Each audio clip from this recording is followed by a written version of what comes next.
cher pasteur. Voilà. Rémi. On est réunis aujourd'hui pour un débat qui s'intitule « Faut-il croire au purgatoire ?» Nous avons convenu ensemble d'un canevas, donc je vais redire le canevas pour ceux qui nous regardent. Vous allez avoir la parole en premier, 25 minutes de présentation de la doctrine, une introduction que vous avez choisie en quelque sorte. Suite à ça, je vais faire moi-même une 25 minutes de présentation.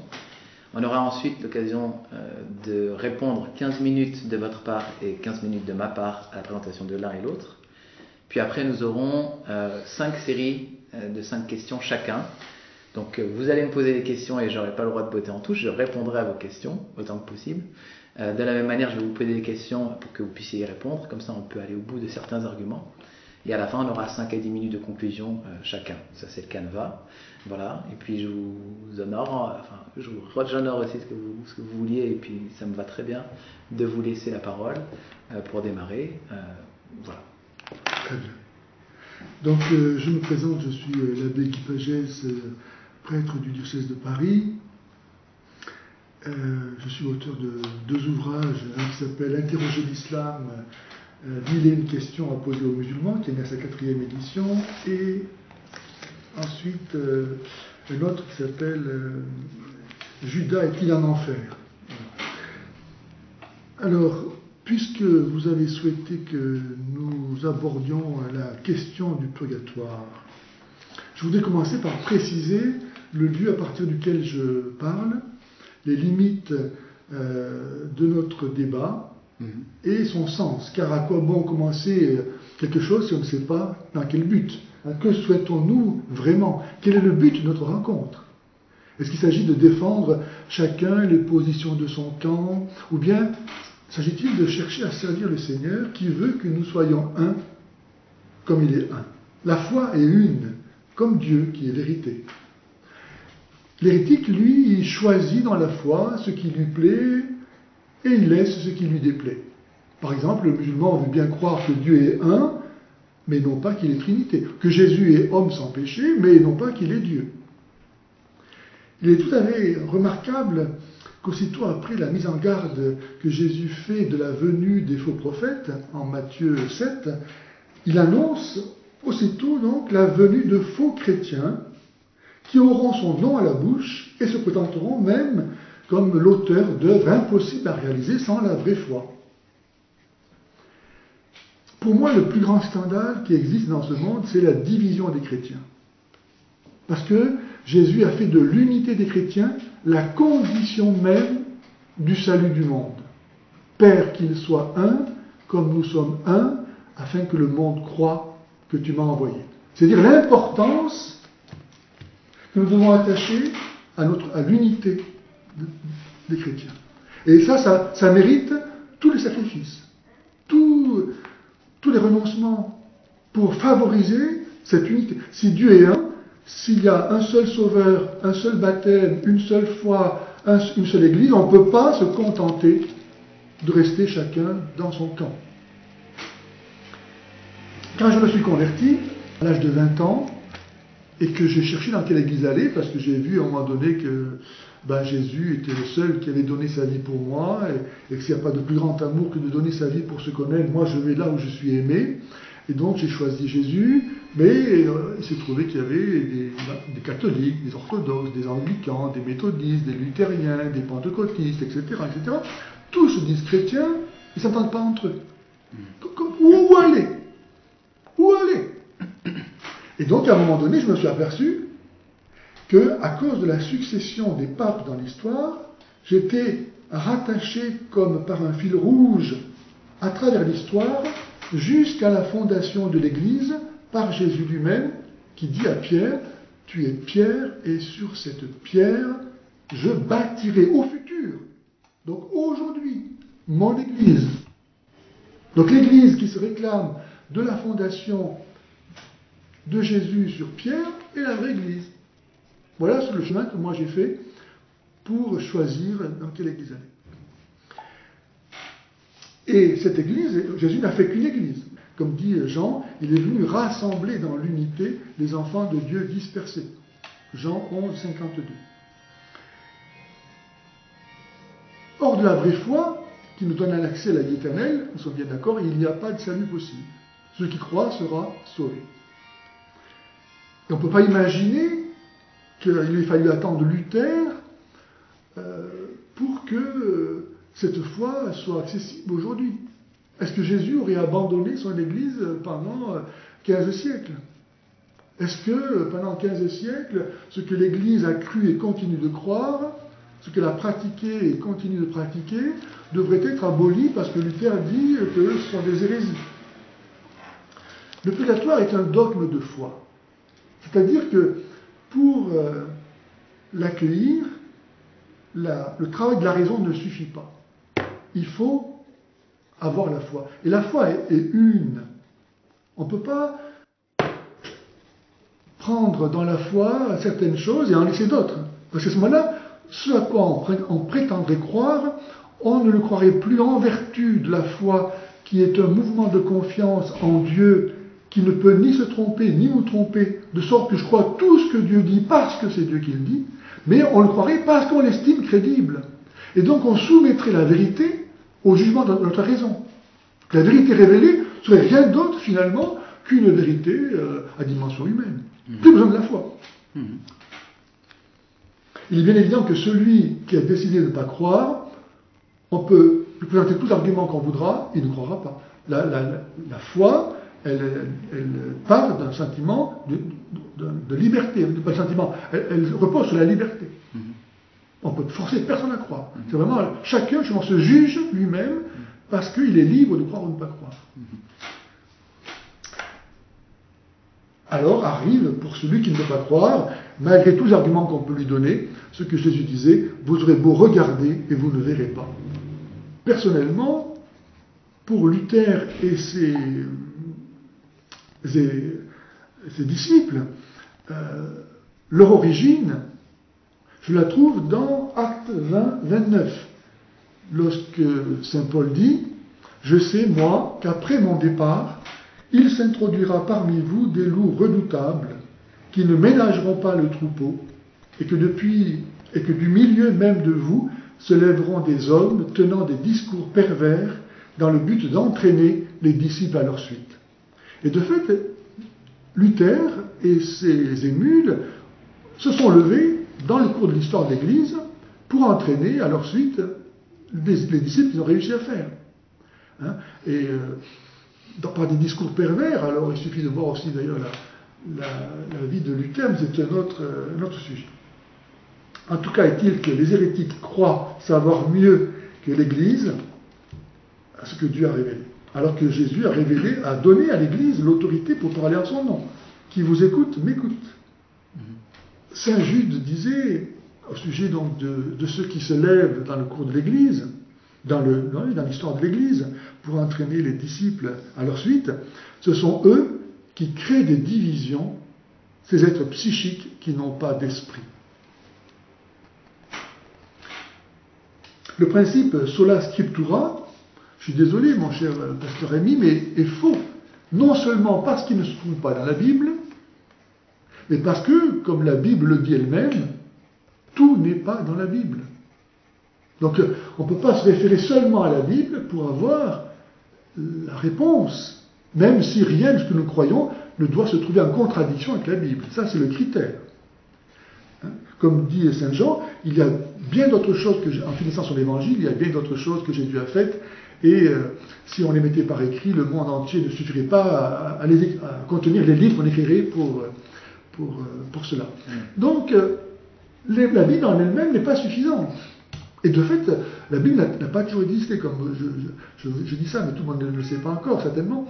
Il y a eu un temps où la Bible n'existait pas. Et pourtant, les chrétiens existaient. Donc ils avaient la foi. Donc ils ne se référaient pas à la Bible pour juger. Ils se référaient à quoi? Ils se référaient à l'Église. Ils se référaient à l'autorité que Jésus a donnée aux 12. C'est pour ça que quand Judas s'est pendu, eh bien, Saint Pierre a voulu reconstituer le collège des 12, tellement c'était important. Donc l'Église préexiste à la Bible, et c'est elle qui a reçu autorité pour donner la vraie interprétation. Jésus dit en Jean 10, 16, il y aura un seul troupeau et un seul pasteur. Si Dieu est un, et s'il est venu pour rassembler les enfants de Dieu dispersés, il faut que nous soyons un. Et pour que nous soyons un, il faut que nous ayons un seul chef. Pas seulement dans le temps synchronique, c'est-à-dire à la même époque, à travers l'univers. Bon, nous, catholiques, nous avons un seul chef, le pape. Donc nous pouvons tous être un en partageant la même foi que le pape, à qui Jésus a promis que l'Église bâtie sur lui, le démon ne pourrait pas la tromper. Et aussi de façon diachronique, c'est-à-dire que, à cause de cette succession apostolique, nous sommes en relation avec tous ceux qui, de façon concrète, ont partagé cette foi et ont été unis à un seul chef, qui est le même, qui est Pierre. Nous ne sommes pas musulmans pour idolâtrer la lettre, mais nous sommes ministres, dit saint Paul, d'une nouvelle alliance, non de la lettre, mais de l'esprit, car la lettre tue, tandis que l'esprit vivifie. Cette interprétation, qui dépend de l'Église, saint Paul dit bien que l'Église est le pilier et l'appui de la vérité. Il ne dit pas que c'est la Bible. Un ancien pasteur protestant devenu catholique disait moi, en tant que protestant, ce verset, j'aurais dit que le pilier, l'appui de la vérité, c'est la Bible. Ben non, saint Paul ne dit pas ça. Il dit que c'est l'Église. Magnifique. L'Église, elle est vivante, elle est le corps du Christ. Alors j'espère qu'au sortir de ce débat, mon cher pasteur Rémi, nous serons convaincus que qui n'est pas avec moi est contre moi, et que ne pas devenir catholique, c'est se damner. On ne peut pas effectivement être uni à la tête sans être uni au corps. Jésus est ressuscité aujourd'hui et il ne fait qu'un avec les membres de son corps, à qui justement il va donner son corps en nourriture. Juste le dernier soir, il donne son corps en nourriture pour qu'en communiant à son corps, nous devenions nous-mêmes le corps du Christ. Impressionnant. Hein? Donc c'est dans cette unité de l'Église, qui est le corps du Christ, Colossiens 1,18, que se trouve la participation à la vie du Christ, et donc à la connaissance de la vérité. Hors de ce corps vivant, il ne peut pas y avoir de connaissance de la vérité qui soit parfaite, qui soit capable de nous unir à Dieu. Parce qu'encore Dieu n'est pas, encore une fois, Dieu n'est pas divisé. Et cette communion, alors c'est là où je reviens, donc j'arrive au purgatoire, malgré ce long préambule, ce corps du Christ, parce que Jésus a vaincu la mort, nous catholiques, nous estimons que ceux qui ont participé à la vie du Christ sur la terre et qui se sont endormis dans le Seigneur, se sont endormis dans celui qui est la vie. Donc ils demeurent pour toujours dans la vie. Et parce qu'ils sont vivants, eh bien, et que la mort a été vaincue, il n'y a rien qui nous sépare d'eux. Dans la foi, nous sommes en communion avec eux, comme nous sommes en communion avec le Christ, qui est la tête du corps. On ne peut pas être en communion avec la tête sans être en communion avec le corps. Et eux sont les membres de ce corps. Ce corps qui n'est pas mort. Jésus est ressuscité. C'est pour ça que Jésus dit, celui qui croit en moi ne mourra jamais. Même s'il meurt, il vivra. Donc ce n'est pas pour nous des morts.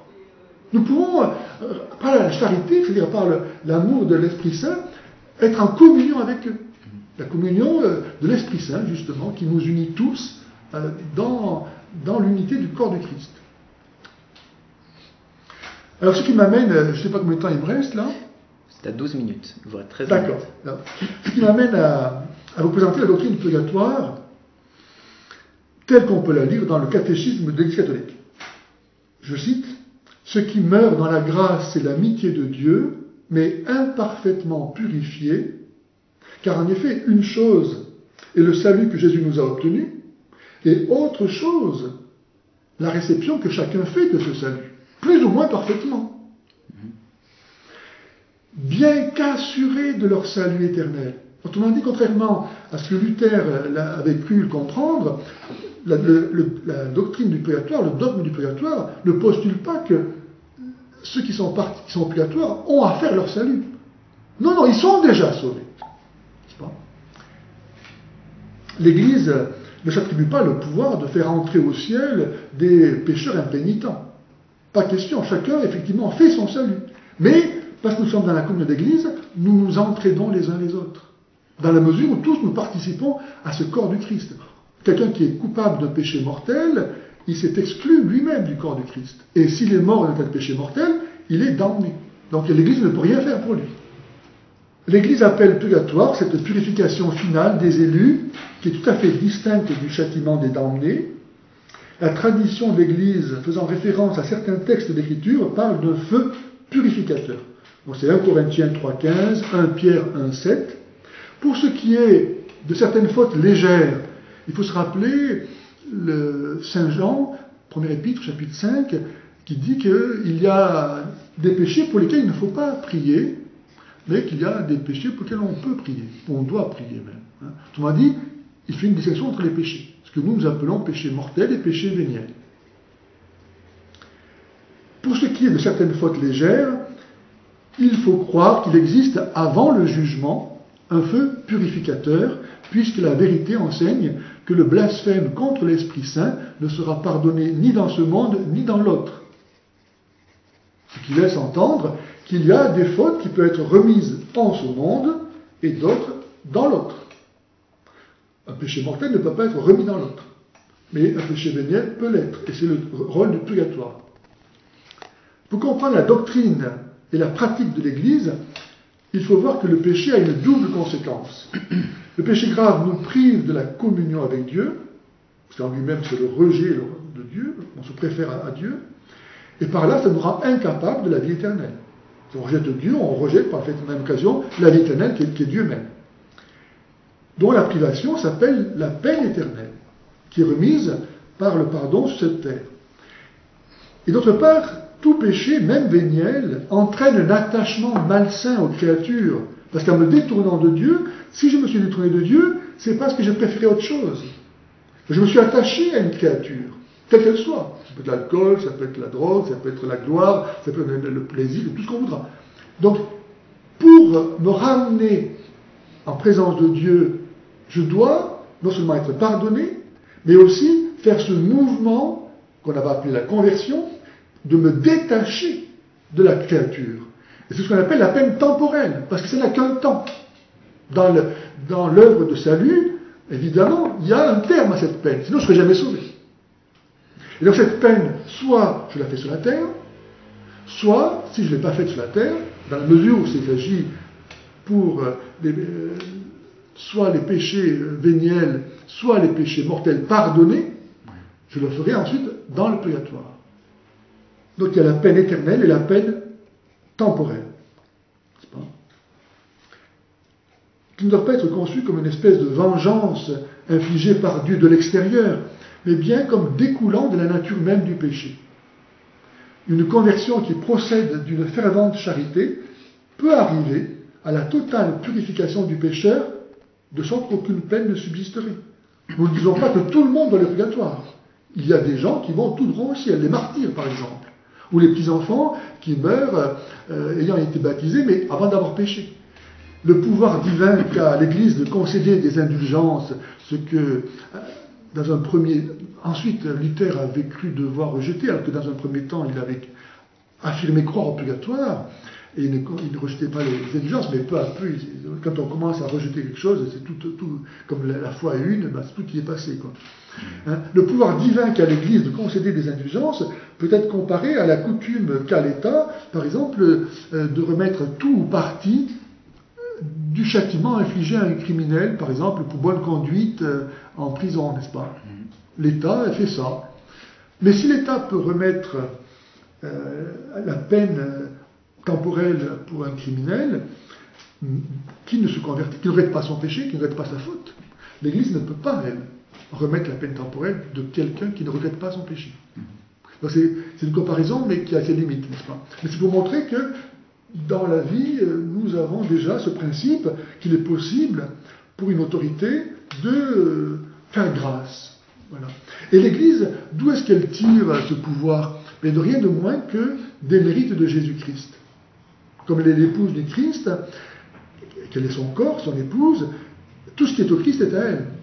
Donc elle puise dans le trésor des mérites infinis du Seigneur, qui nous a tous rachetés surabondamment par sa passion, sa mort, sa résurrection, elle tire là la miséricorde qu'elle va dispenser à ceux qui la demandent.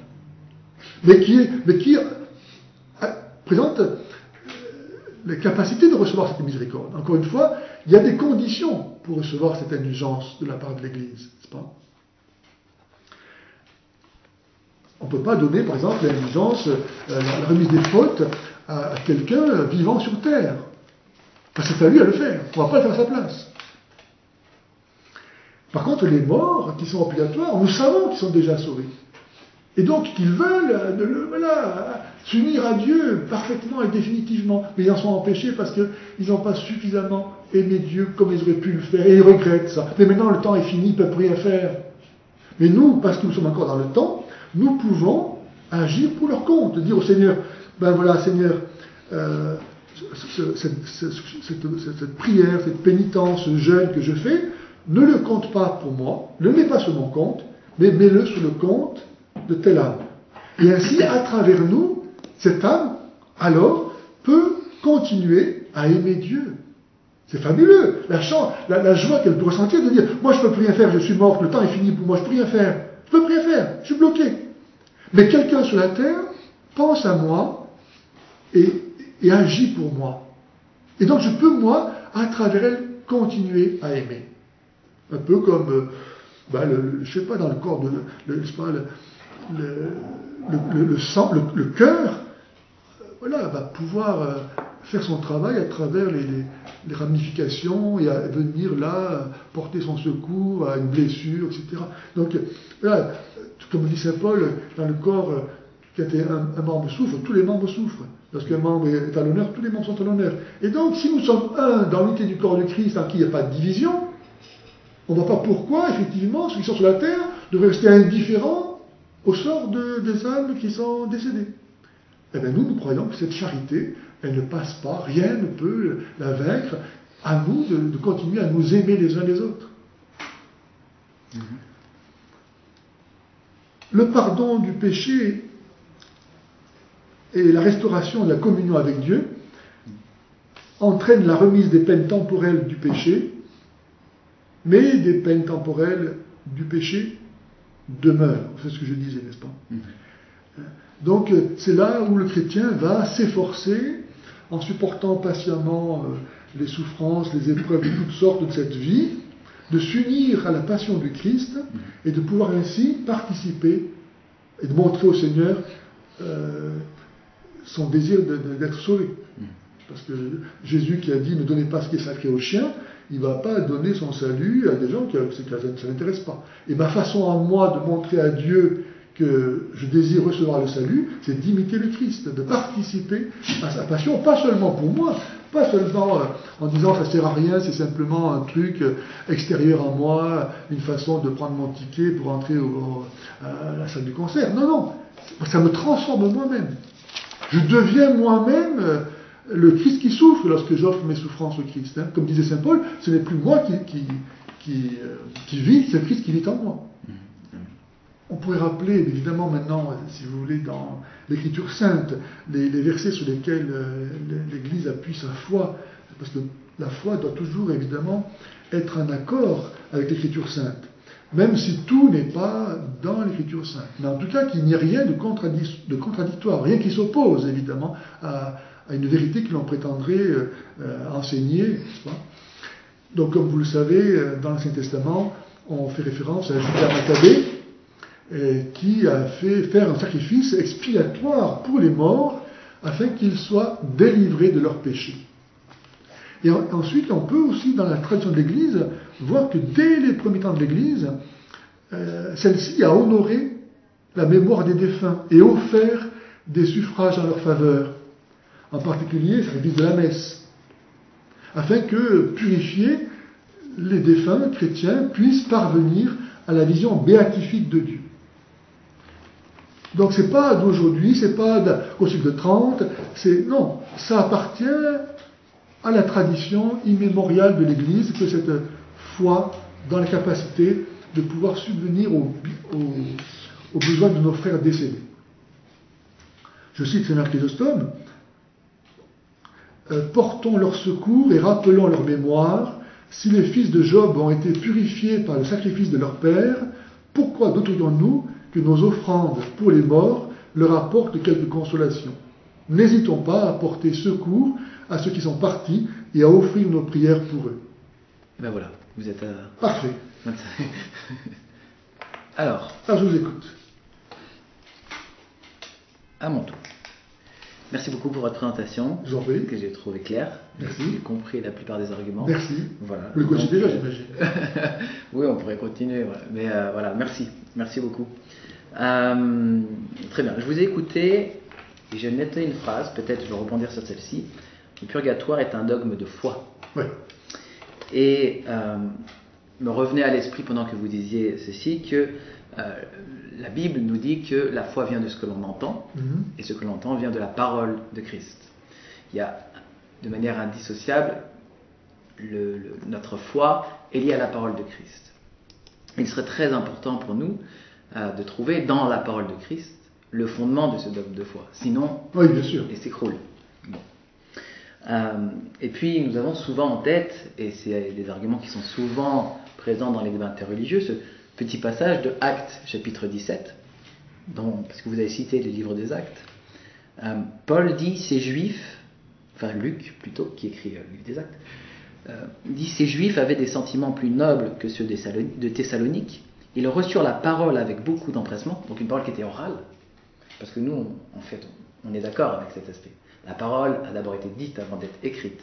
Et parfois, il y a une caricature, comme si nous idolâtrions les écrits. Non.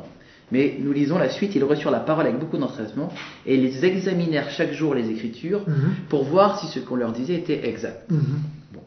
Et nous sommes dans cette démarche de foi, donc vous avez déjà défini le dogme du purgatoire en vous appuyant sur le catéchisme catholique. Donc je vais moi-même pas redéfinir, puisqu'il a été bien défini, peut-être juste à rappeler que ce dogme, il a été validé théologiquement au Concile de Florence en 1439 et au Concile de Trente en 1545-46. Mais il est vrai que la pratique de la foi, du purgatoire et de la prière pour les défunts existe depuis bien longtemps. Très bien. Bien longtemps. Okay. Et saint Augustin, d'ailleurs, était peut-être presque un champion du dogme du purgatoire. Il en parle notamment dans Du soin aux morts. Et on voit que c'est un dogme qui est très ancien. Et on rejette, nous, pas du tout cette pensée que l'histoire montre que c'est un dogme ancien. Vous avez dit que le sola scriptura est faux. Et j'ai tendance à croire que votre compréhension du sola scriptura est faux. Alors je redis, le sola scriptura, dans notre tradition, c'est de dire que l'écriture, et seule l'écriture, constitue la norme par laquelle tous les enseignements et les doctrines de l'Église doivent être mesurés. On mesure, comme les chrétiens de Béret, les enseignements au regard de l'écriture. Contrairement à beaucoup d'autres, je vous dirais que je crois, en quelque sorte, à la tradition. Et que je crois en quelque sorte au magistère. Bien sûr, c'est provocateur pour un protestant de vous dire ça. Mais je crois que ce texte que nous avons reçu, nous l'avons reçu d'hommes qui ont parlé. Et lorsqu'on lit par exemple saint Irénée, on voit très bien que saint Irénée nous explique que les évangiles, c'est la prédication des apôtres mis par écrit. Et donc il y a une tradition, et nous la recevons. Mais disons que cette tradition-là, elle a été mise par écrit pour être conservée dans sa pureté. Et qu'à côté de cette tradition qui est la tradition apostolique, et pour nous la Bible, c'est la tradition apostolique, il y a d'autres traditions qui ont fleuri et qui ont pu faire concurrence à la tradition apostolique véritable. Et quand je vous disais que je crois en quelque sorte au magistère, bien sûr, c'est parce que le mot magistère renvoie à l'idée d'enseignement, et je crois que dans Éphésiens 4, il est nommé des docteurs, et que Dieu a envoyé des docteurs, a donné des docteurs à l'Église, et je crois en ça. Donc je ne suis pas juste un idolâtre de la Bible, mais je crois que la Bible est la seule et unique autorité par laquelle nous devons juger tous les enseignements. Voilà simplement pour le dogme. Et j'aimerais poser un premier fondement qui est très important pour moi qui suis protestant et de tradition évangélique, et peut-être profiter pour expliquer. Voilà, je suis moi responsable d'une église protestante qui est rattachée au CNEF, au Conseil national des évangéliques de France. Donc je propose une théologie qui est évangélique. Il y a d'autres protestants qui vont peut-être avoir une autre pensée, et je comprends ce que vous disiez par rapport à l'unité du dogme, de la foi, etc. J'en profite quand même pour le dire. Je m'associe à cette pensée-là, la théologie évangélique. D'ailleurs, je suis venu aujourd'hui avec plusieurs personnes qui m'accompagnent, qui ont cette même pensée, qui est un groupe d'apologétique et qui va proposer des contenus, voilà, parce que j'ai pas eu le temps de me présenter, ou j'ai démarré un peu vite. Alors, pour vous dire que dans notre tradition, nous ne nions pas l'état intermédiaire, l'idée que des âmes sont vivantes auprès de Dieu, c'est notre foi. Et ceci est très clair, notamment dans le livre de l'Apocalypse, et j'aimerais citer, dans le chapitre 6, il est écrit « Quand il ouvrit le 5e sceau, je vis sous l'autel les âmes de ceux qui avaient été immolés à cause de la parole de Dieu, et à cause du témoignage qu'ils avaient rendu. Ils crièrent d'une voix forte en disant « Jusqu'à quand, Maître, saint et véritable, tarderas-tu à juger et à tirer vengeance de notre sang sur les habitants de la terre ?» Une robe blanche leur fut donnée à chacun d'eux, et il leur fut dit de se tenir en repos quelque temps encore, jusqu'à ce que fût complet le nombre de leurs compagnons de service et de leurs frères qui devaient être mis à mort comme eux. Ici, le texte de la Bible nous fournit des éléments très importants et nombreux. Il est question bien d'âmes qui sont sous l'autel et qui s'adressent à leur maître saint et véritable. Et ce maître saint et véritable, selon Apocalypse 3, c'est Jésus-Christ. Donc, dans la compréhension classique chrétienne, la mort n'est pas la cessation de l'existence, c'est la séparation temporaire de l'âme et du corps. Ces âmes sont en attente dans le séjour des morts, qui était nommé Sheol chez les Hébreux, traduit Hadès en grec, et ils ont vocation à retrouver un corps glorifié. Il y aura un grand jour du jugement, lorsque dans nos corps, nous serons placés devant Dieu. Ceux qui auront cru en Jésus-Christ comme Seigneur et Sauveur pourront part à la vie éternelle, dans la présence bénie de Dieu, et ceux qui par leur vie et leur parole auront rejeté Christ, Christ aussi les rejettera. Nous tombons d'accord sur le fait qu'il y a des damnés et qu'il y a des sauvés. Et que ces damnés sont sous le châtiment et que ces sauvés sont dans la présence bénie de Dieu. Il y a clairement ça. Et c'est déjà présent de manière très nette, plus ou moins nette, mais quand même très nette, dans la pensée de l'Ancien Testament. Selon ce texte explicite, il est clair qu'il existe des âmes séparées de leur corps en attente du retour de Christ. Toutefois, ce texte, qui ne parle des âmes sous l'autel, ne parle nullement d'un purgatoire ou d'un lieu où les âmes subissent les peines d'un feu purificateur. Bien au contraire, il est dit que ces âmes vont se tenir en repos. Et il leur est donné une robe blanche, symbole de pureté. Ces robes sont un don de Dieu. Et il est mentionné plus loin dans le livre de l'Apocalypse, au chapitre 7, 13 et 14, ceci. Ceux qui sont revêtus de robes blanches, qui sont-ils et d'où sont-ils venus? Ça, c'est l'un des vieillards qui demande ça à Jean, l'apôtre. Et je lui dis, mon Seigneur, tu le sais. Et il me dit, ce sont ceux qui viennent de la grande tribulation. Ils ont lavé leurs robes et ils les ont blanchies dans le sang de l'agneau. Les robes blanchies dans le sang de l'agneau, c'est une expression qui renvoie à Jésus-Christ lui-même, l'agneau de Dieu, notamment dans Jean 1, 29, où Jean-Baptiste dit « Voici l'agneau de Dieu ». Jésus, c'est notre Pâque, c'est notre agneau, en référence au sacrifice de l'Ancien Testament, où on mettait à mort un agneau qui servait de sacrifice expiatoire, et le peuple était couvert par ce sang pour être considéré pur, juste et saint. Dans le Nouveau Testament, Jésus déclare à propos de sa mort, « Ceci est mon sang, le sang de l'alliance qui est répandu pour plusieurs, pour la rémission des péchés. » Et il se donne en sacrifice lui-même pour racheter les péchés et obtenir par sa mort l'apaisement de la colère de Dieu contre l'humanité qui s'emploie à faire le mal. Le croyant est donc couvert par le sang de l'agneau, Jésus-Christ, et peut se tenir dans le repos, sans crainte, car le Sauveur a tout accompli pour eux. Il écrit dans Apocalypse 14, 14, « Et j'ai entendu une voix qui venait du ciel en disant « Heureux dès maintenant les morts qui meurent dans le Seigneur. Oui, dit l'Esprit, afin qu'ils se reposent de leurs travaux, car leurs œuvres les suivent. » Ils se reposent dès maintenant. Ils ne sont pas dans le feu purificateur du purgatoire. C'est par pur amour et par pure grâce que Dieu le Père envoya Jésus-Christ, son Fils unique, pour nous réconcilier avec lui-même. L'apôtre Paul déclare dans 2 Corinthiens 5, 8, « Nous aimons mieux être en exil loin du corps pour être chez nous auprès du Seigneur. » Donc quitter ce corps, pour lui, c'est rejoindre sa véritable patrie auprès de Dieu. Dans une autre épître, il dit « Quitter cette vie pour être avec Christ, car c'est de loin le meilleur. » Quitter cette vie, pour lui, c'est être avec Christ, loin des souffrances de ce monde. Et peut-être pourrons-nous penser que lui est un apôtre, donc il rentre immédiatement dans cet état de béatitude.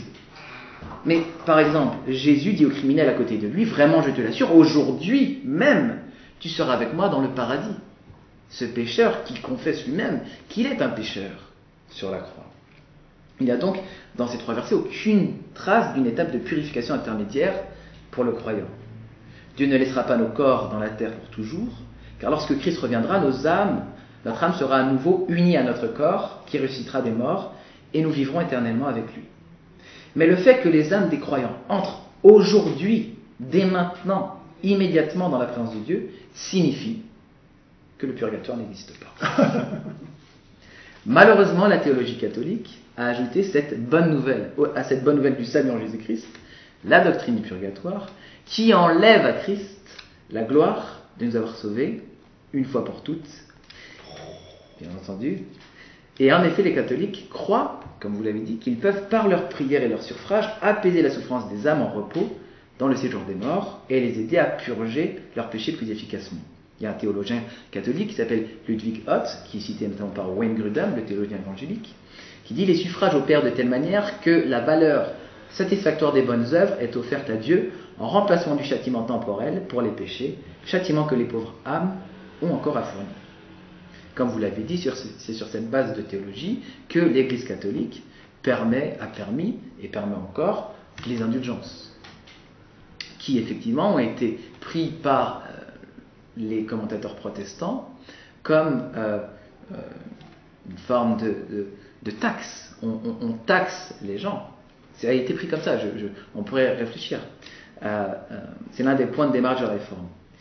Ça a été vu comme un dépouillement des âmes déjà affligées par la perte de leurs proches, tourmentées par la perte de leurs proches, qui disaient maintenant qu'il est mort et loin de moi, en plus peut-être il est dans le feu du purgatoire. Ça a été effectivement pour Luther et d'autres le démarrage d'une révolte, car il disait que nous sommes sauvés non par les œuvres, mais par la foi. De telles prières adressées en faveur des morts et un tel suffrage n'existent pas dans le Nouveau Testament. Quoi ? De telles prières adressées en faveur des morts et de tels suffrages n'existent pas dans le Nouveau Testament, ni dans la Bible hébraïque appelée Ancien Testament. Nous n'avons aucune trace dans l'enseignement de Jésus ou dans sa pratique de telles prières. Pour les âmes du purgatoire, les apôtres eux-mêmes n'ont ni enseigné ni pratiqué de prières de ce type si l'on se confie aux 27 écrits du Nouveau Testament. Cette doctrine étant étrangère à la pratique des apôtres et du Seigneur, doit donc être rejetée. Elle le doit premièrement parce qu'elle enlève au sacrifice de Jésus-Christ sa fonction expiatoire. Cette doctrine fait mentir Jean-Baptiste qui affirme que Jésus est l'agneau de Dieu qui ôte le péché du monde. Lui seul nous purifie et les péchés, du péché, les âmes purifiées par la foi dans le sacrifice de Dieu n'ont pas besoin de peine purificatrice supplémentaire. Elles n'ont pas besoin non plus des prières des croyants, car une fois morts, leur sort est joué. Ils ont reçu des robes blanchies dans le sang de l'agneau. Ils peuvent se reposer. Les catholiques ont tendance à répondre que cette doctrine est au contraire fondée sur l'Écriture, que plusieurs textes du Nouveau Testament justifient l'existence d'un purgatoire. Lorsque nous lisons les dictionnaires de théologie catholique, le dictionnaire de théologie catholique, on peut retrouver sur le site jésusmarie.com, dont on salue l'auteur, il nous apprend, cet ouvrage, que dans 2 Purgatoriaux, Robert Bellarmin, célèbre pour son célèbre apologiste catholique du XVIe et XVIIe siècle, qui a répondu aux réformateurs, cite 9 versets pour affirmer la doctrine du purgatoire. Il est très intéressant quand on lit cet article de lire, je cite, donc c'est un article fait par des théologiens catholiques, « Une remarque préalable s'impose, il ne saurait être question dans ces textes de trouver un enseignement direct des expiations d'outre-tombe. Ce qu'il faut reconnaître, c'est que ces textes supposent l'existence d'un purgatoire. Le dictionnaire de théologie catholique reconnaît avec sagesse qu'il est question de supposer depuis les versets du Nouveau Testament l'existence d'un purgatoire et non de l'exposer. Ceci est un premier aveu qui conforte notre position. Mais il faut toutefois traiter de ces 9 versets afin de démontrer que les suppositions d'un purgatoire ne reposent en réalité sur aucun fondement sérieux. Le premier passage avancé est dans Matthieu 12, versets 31 à 32. Et vous l'avez cité. Tout péché et tout blasphème sera pardonné aux hommes. Non, c'est pas celui-ci. Pardon, vous ne l'avez pas cité. Mais le blasphème contre l'Esprit Saint ne sera point pardonné.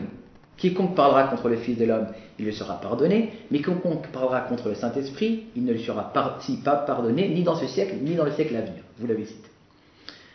L'essentiel de l'argument catholique, qui a d'ailleurs été donné par Grégoire le Grand, est d'affirmer ici que si le blasphème contre le Saint-Esprit est un péché qui n'est pas pardonné dans cette vie, ni celle d'après, alors c'est qu'il y a sûrement des péchés qui le sont.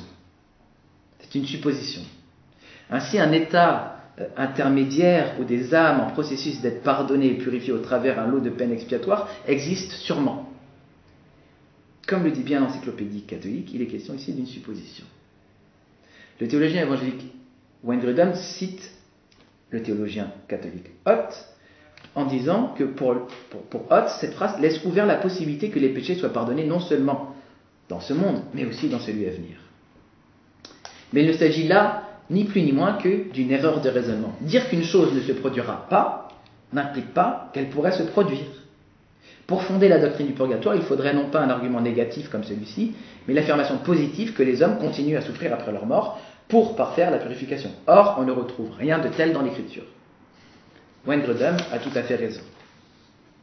Je dirais à ma manière, dire « je n'irai pas dans une autre galaxie » ne veut pas dire que je pourrais y aller. On ne prouve pas que quelque chose existe ou est possible en affirmant qu'elle n'arrivera pas. Le bon sens nous empêche donc de suivre la théologie catholique dans l'interprétation de ce verset. Il n'est nullement question ici d'un purgatoire, mais seulement d'un pardon qui ne sera pas remis sur cette terre ni dans le ciel. On pourrait affirmer que ce verset va tout à fait à la rencontre du purgatoire, puisque si ce qui n'est pas pardonné ici-bas dans cette vie n'est pas pardonné dans la vie à venir, c'est que la vie à venir n'a pas pour fonction d'être un espace de pardon. Non, c'est aujourd'hui que Dieu accorde son pardon à ceux qui se repentent. Et ceci est confirmé par l'Écriture dans Éphésiens 4, 32. Il est écrit « Soyez bons les uns envers les autres, compatissants, vous pardonnant réciproquement, c'est au présent, comme Dieu vous a pardonné en Christ. » C'est fait. Sur la croix, Jésus a déclaré, avant de rendre l'âme, « Tout est accompli ». Car en effet, par sa mort, il accomplissait les prophéties de l'Ancien Testament, et notamment les prophéties d'Ésaïe 53, que vous connaissez. Il est écrit « Cependant, ce sont nos souffrances qu'il a portées. Ce sont de nos douleurs qu'il s'est chargé. Nous l'avons considéré comme puni, frappé de Dieu et humilié. Mais il était blessé pour nos péchés, brisé pour nos iniquités. Le châtiment qui donne la paix est tombé sur lui. C'est par ses meurtrissures que nous sommes guéris. » Amen. Les catholiques ont tendance à déclarer qu'il faut distinguer le pardon total accordé par Jésus-Christ et la purification que doit subir le croyant par des peines du purgatoire. Mais le texte d'Ésaïe, lui, nous dit tout autre chose. Il nous dit que les blessures, les peines, la mort du serviteur souffrant, et non les nôtres, dans le purgatoire, nous donnent la paix et la guérison de nos âmes pour que nous soyons réconciliés avec Dieu. Il n'y a donc aucune mention d'un purgatoire ici, et nous rejetons donc l'explication catholique à propos de Matthieu 12, 31, 32. Deuxième verset cité par Robert Bellarmin. Si donc tu présentes ton offrande à l'autel et que tu te souviennes que ton frère a quelque chose contre toi, laisse ton offrande devant l'autel, va d'abord te réconcilier avec ton frère, puis reviens présenter ton offrande.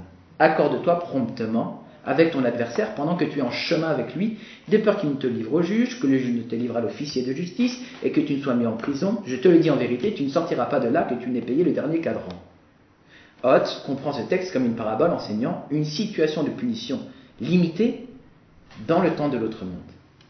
Mais encore une fois, ici, aucun élément du contexte ne permet de penser que nous sommes en présence d'une parabole. Jésus livre ici un enseignement pratique sur la résolution des conflits humains et sur la façon de vivre ces situations qui sont naturellement génératrices de colère et de blessures. Jean Calvin le disait très simplement dans son institution de la religion chrétienne. Il s'appuie aussi sur la parabole de Matthieu, que je viens de lire. Si dans ce texte le juge représente Dieu, la partie adverse est le diable, le garde un ange, la prison le purgatoire, ils ont raison. Mais il est évident que le Christ a voulu montrer les dangers auxquels s'exposent ceux qui préfèrent poursuivre leur querelle et plaider jusqu'au bout, au lieu de se mettre d'accord à l'amiable afin de nous inciter, par son avertissement, à chercher la paix avec tout le monde. où est-il question de purgatoire? Bref, si ce passage est considéré et compris littéralement, on n'y trouve rien de ce qu'il prétend.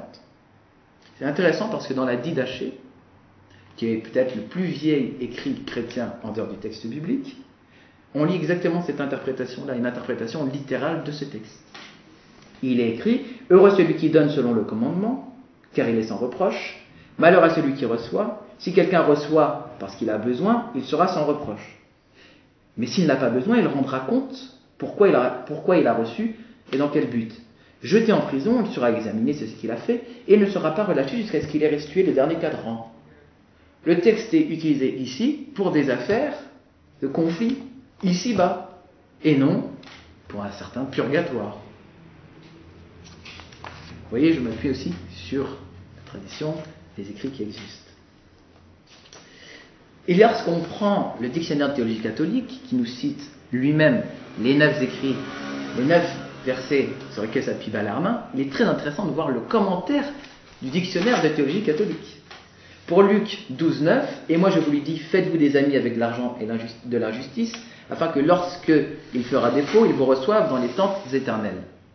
Donc d'après Bellarmine, je lis l'article, le sens de ce texte n'est pas seulement que ceux qui auront fait l'aumône seront sauvés après leur mort à cause de leurs bonnes œuvres, mais qu'après leur mort, les prières des saints soulageront leurs âmes. Je continue à citer l'article des théologiens catholiques. En réalité, une telle interprétation est excessive. Et à la fin de l'article, mais l'idée de la délivrance du purgatoire ne saurait être ici que très vague. Donc, Bellarmine, ce n'est pas moi qui dis qu'il est excessif et qu'il est très vague. Ce sont les théologiens catholiques.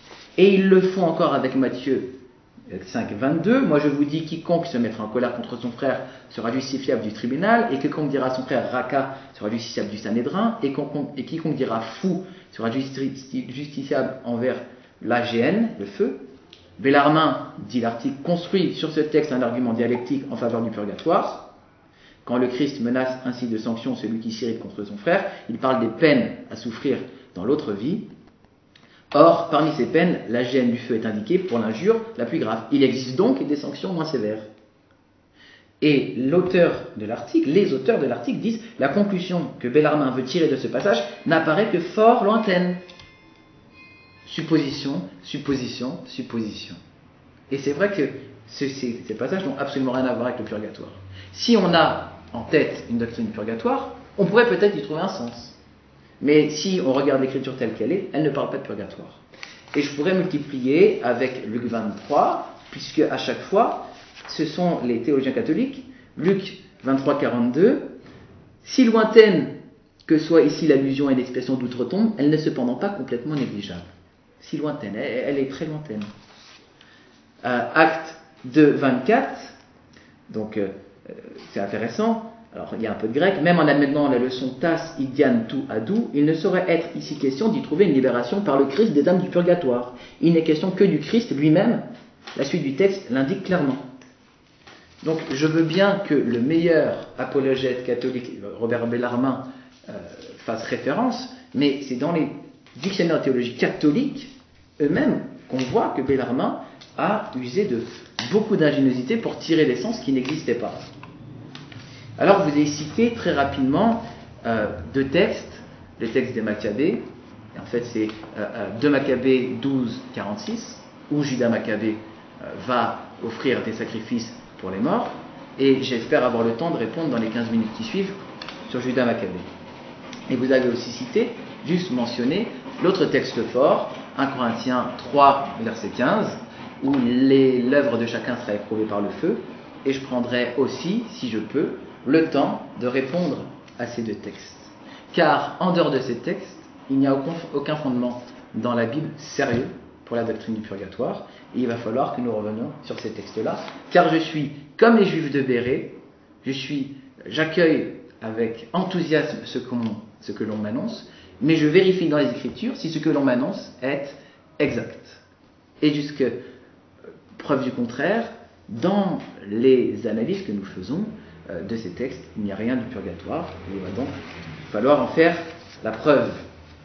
Voilà, je suis à 24 minutes 21 et je m'arrête là pour ma première partie. D'accord. Alors, Je vois que ce que j'ai dit, apparemment, ça n'a servi à rien. C'est-à-dire que la Bible est effectivement un critère de discernement, dans la mesure où ce qu'on propose n'est pas en contradiction avec elle. Mais tout n'est pas dans la Bible. Vous l'avez suffisamment montré, il ne faut pas s'attendre à ce que tout soit écrit dans la Bible. Ce qui compte avec la Bible, c'est que la Bible ne dise pas le contraire. Il aurait fallu trouver dans vos arguments des versets qui disent « il n'y a pas de purgatoire, il n'y a pas d'expiation après la mort ». Quand vous citez par exemple Apocalypse, les âmes sous l'autel, et vous dites, voilà, elles sont directement sauvées, elles ne souffrent pas, elles se reposent au contraire. Et vous en déduisez que leur cas, il est généralisé pour tout le monde. Mais nulle part l'Écriture dit que c'est le cas de tout le monde. C'est le cas de ceux qui ont été égorgés pour la parole de Dieu, je vous rappelle. Et nous, les catholiques, nous disons ça, que les martyrs vont directement au ciel. Mais tout le monde ne meurt pas martyr égorgé. Et alors, ils ne sont pas sauvés, ceux-là? Donc cet argument ne tient pas. Encore une fois, ce qui est déterminant, c'est la foi de l'Église. Et Saint Pierre dit que nul ne peut interpréter de façon personnelle la Bible. Donc c'est pas parce que moi je pense ça que c'est suffisant. C'est parce que moi je lis la Bible et j'ai l'impression de ne rien trouver de ce que vous dites que je suis justifié de croire ce que je crois. Ma foi, c'est la foi de l'Église. Si j'ai la foi, je crois ce qu'est l'Église. Je ne suis pas l'Église à moi tout seul. Mais c'est très important, ça. Quand vous dites littéral du verset Matthieu 5, 26 dans la vie d'Achée est simplement littérale et qu'elle ne parle pas de purgatoire dans son interprétation, mais encore une fois, la Bible a plusieurs degrés d'interprétation. Il y a l'interprétation littérale, anagogique, morale, et spirituelle. Jésus, il a été capable de montrer, là où personne ne voyait rien, par exemple, quand il cite le psaume, David a dit à mon Seigneur, siège à ma droite, etc. Il a montré que, voilà, David lui-même croyait en quelqu'un qui était Dieu, qui était le Messie, qui était son Seigneur, distinct du Seigneur. Bon, mais personne n'avait jamais vu ça. Donc Jésus, il a montré une autre interprétation. Et à nous aussi, dans la Bible, de ne pas se contenter de l'interprétation littérale, dans la mesure où l'interprétation littérale ne contredit pas, évidemment, l'interprétation spirituelle. Quand vous parlez de notre tradition, elle commence quand cette tradition, mon cher pasteur Rémi? À qui elle se rattache? Vous voyez? Moi, catholique, ma tradition, ça racine dans l'origine même de l'Église.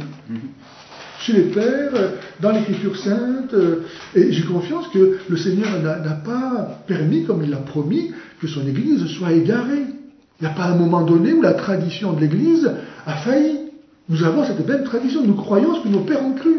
Sinon, on n'est plus, on est livré comme ça à l'interprétation du dernier venu qui va nous dire, voilà, moi, mon interprétation, c'est la bonne. Chacun peut dire ce qu'il veut, quoi. Donc, notre tradition, votre tradition, toute respectable qu'elle soit, elle n'est pas suffisante.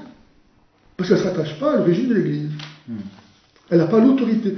Vous citez les docteurs Éphésiens 4, comme si leur parole était d'autorité.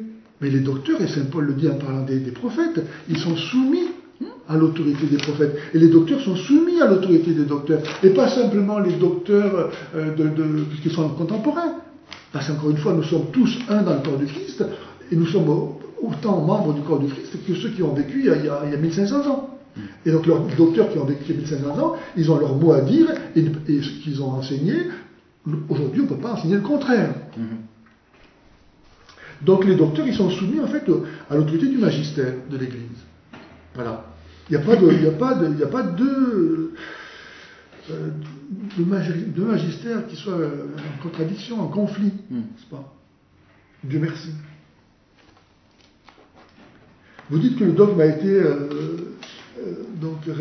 établi au Concile de Florence. C'est vrai, mais ça ne veut pas dire, encore une fois, qu'avant on ne le croyait pas. La pratique le sait, n'est-ce pas?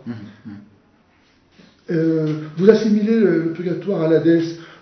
moi je dirais, pour moi je dis pas ça, parce que dans l'Hadès, il y avait aussi bien ceux qui allaient être damnés que ceux qui allaient être sauvés. Le purgatoire, il n'y a que des gens sauvés. Alors, bon, vous prenez l'exemple du bon larron, en disant, bon, il est allé aujourd'hui dans le paradis. Ok, mais entre le moment où il est décédé et le moment où il est allé au paradis, on ne sait pas trop ce qui s'est passé. Parce que Jésus, lui, il est allé au séjour des morts aussi. Il n'est pas allé directement au paradis. Oui ou non? Donc, si Jésus est allé au séjour des morts, pourquoi est-ce que le bon larron ne serait pas allé au purgatoire avant d'aller au paradis avec Jésus? Parce que la foi, c'est un trésor. Jésus dit que celui qui a reçu la foi, il est comme un homme qui tire son trésor du neuf et du vieux. Autrement dit, sans cesse, on va découvrir, parce que la foi est vivante, c'est notre relation à Dieu, et Dieu, comme il est infini, on n'aura jamais fini de le connaître parfaitement, n'est-ce pas? Jamais. Et donc, toujours, cette foi, elle va s'enrichir, on va découvrir toujours plus des choses qu'on n'avait pas vues encore. C'est pour ça que, par exemple, quand en 1950, l'Église définit le dogme de l'Assomption de la Vierge Marie, il n'y a rien dans la Bible qui dit ça. Mais ça ne veut pas dire que pour autant il ne faut pas y croire. Pourquoi? Parce que justement, l'Église, elle tire de son trésor toujours plus des nouvelles choses. Dans la mesure où ce n'est pas en contradiction avec ce qu'elle croyait avant, pourquoi ne pas le croire? Si l'Esprit Saint était donné à l'Église, et si j'ai la promesse que jamais le démon ne peut l'égarer, où est le problème? Pourquoi je ne croirais pas que la Vierge Marie est montée avec son corps et son âme au ciel? Où est le problème? À quoi ça t'a opposé à ma foi? Même si ce n'est pas dans la Bible. Si la Bible dit, non, la Vierge Marie ne peut pas monter avec son corps et son âme au ciel. D'accord, là on ne peut pas y croire, mais elle ne dit pas ça la Bible.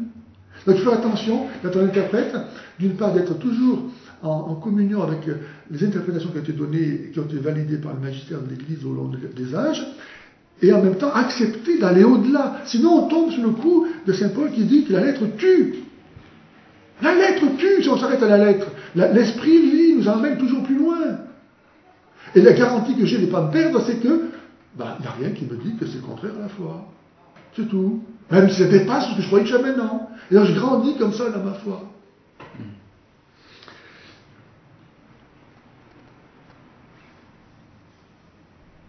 Bon, alors vous avez cité aussi le texte où Jésus dit mets-toi vite en accord avec ton adversaire tant que tu as le temps, de peur qu'il ne te livre au juge et le juge au garde, et tu ne sortiras pas de là avant d'avoir payé le dernier sou. Et vous dites, il n'y a rien qui parle du purgatoire, c'est simplement quelque chose qui concerne cette vie présente où le Seigneur nous donne ce bon conseil de régler nos comptes avant l'échéance de la mort. Absolument, oui. Mais qu'arriva-t-il pour celui qui n'a pas, justement, fini de régler ses comptes? Qui meurt de façon brutale, alors qu'il était en train de régler ses comptes, mais il n'a pas fini. Est-ce qu'il va être condamné? Non, il n'y a pas de condamné, puisque Dieu voit son intention. Mais en même temps, il n'a pas fini de régler ses comptes. Et Dieu est juste, il va payer jusqu'au dernier sou. Donc il les payera plus tard, dans le purgatoire. Donc ce texte, nous sommes parfaitement d'accord pour dire que ça s'adresse aux gens sur la terre pour qu'ils agissent de façon sage, de se mettre en accord avec Dieu avant leur mort. Évidemment que c'est ça. Mais ce n'est pas, encore une fois, pour autant que ça nie le dogme du purgatoire. Ça ne dit pas, encore une fois, que ce qui est dû à la justice de Dieu ne puisse pas être rendu après la mort. Pourquoi pas? Si il s'agit évidemment pas, encore une fois, de péché mortel, parce que si on meurt en tas de péché mortel, on est foutu. Mais si on meurt avec des péchés mortels pardonnés, dont on n'a pas fini d'expier la peine temporelle, dont j'ai dit tout à l'heure qu'elle consiste dans l'attachement aux créatures, et tout le monde, instantanément, n'arrive pas à cette pureté qui lui permet d'être tout à Dieu et débarrassé des mauvaises habitudes qu'il a contractées. Il faut parfois toute une vie pour arriver à renoncer à tout ce qui n'est pas Dieu, à être vraiment parfait. Hein. Donc il peut y avoir donc des peines temporelles dues à des péchés mortels, et où il peut y avoir aussi des péchés véniels, qui parce que justement ce ne sont pas, comme dit Saint Jean dans sa première épître, ce ne sont pas des péchés qui conduisent à la mort, mais néanmoins il faut les expier, parce qu'au paradis il n'y a rien de souillé. Il n'y a pas ni grand ni petit péché, il n'y a pas de péché. Donc nécessairement quelqu'un qui meurt à un état de péché véniel, c'est-à-dire un péché qui ne conduit pas à la mort, il faut qu'il expie ce péché-là. Vous êtes d'accord avec moi? Vous comprenez? Ben, écoutez, non. On est là devant Dieu, mon cher Père. Je vais vous répondre. Ok, d'accord. Alors, ensuite, ce qui est terrible, c'est que vous ne comprenez pas, malheureusement, vous n'arrivez pas, ou vous ne m'avez pas écouté, vous ne m'entendez pas, je ne sais pas ce qui se passe, mais quand vous croyez qu'on enlève à Jésus-Christ quelque chose, niant le fait qu'il est le seul expiateur. Mais non, en fait, nous catholiques, et tout à l'heure je croyais l'avoir montré, Dieu trouve sa gloire à nous faire participer à son œuvre. De même que Dieu ne crée pas un être humain comme ça, tout seul, mais nécessairement il va passer par le concours de ses parents, qu'il va rendre procréateurs. Dieu ne se garde pas pour lui la gloire d'être créateur, il la partage. Et de même, pour le salut, il n'est pas tout seul sauveur. C'est pas pour rien qu'il envoie ses apôtres dans le monde entier pour prêcher l'évangile, pour sauver les âmes. Donc Dieu y participe, il partage ces dons, et il trouve sa gloire à ce que nous-mêmes, ayant reçu les dons de Dieu, nous les partageons entre nous.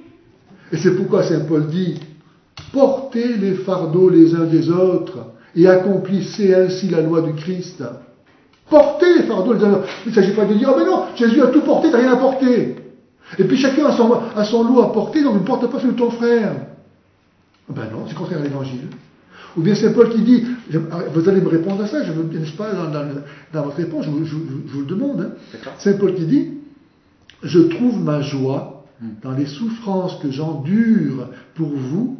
Je complète, oh ma chère, ce qui manque aux épreuves du Christ pour son corps qui est l'Église. Donc vous voyez, ce verset condamne complètement votre approche, disant que seul Jésus peut nous sauver et que nous ne pouvons pas contribuer au soulagement des peines de nos frères. Saint Paul dit le contraire. Je complète en ma chair ce qui manque aux épreuves du Christ. Est-ce que Jésus n'a pas complètement accompli la rédemption? Est-ce qu'il manque quelque chose aux souffrances du Christ? Bien sûr que non. Bien sûr que non.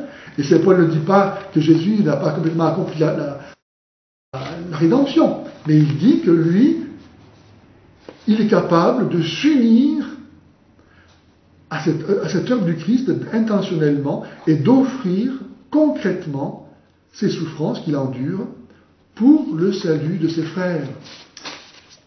J'ai fini? D'accord.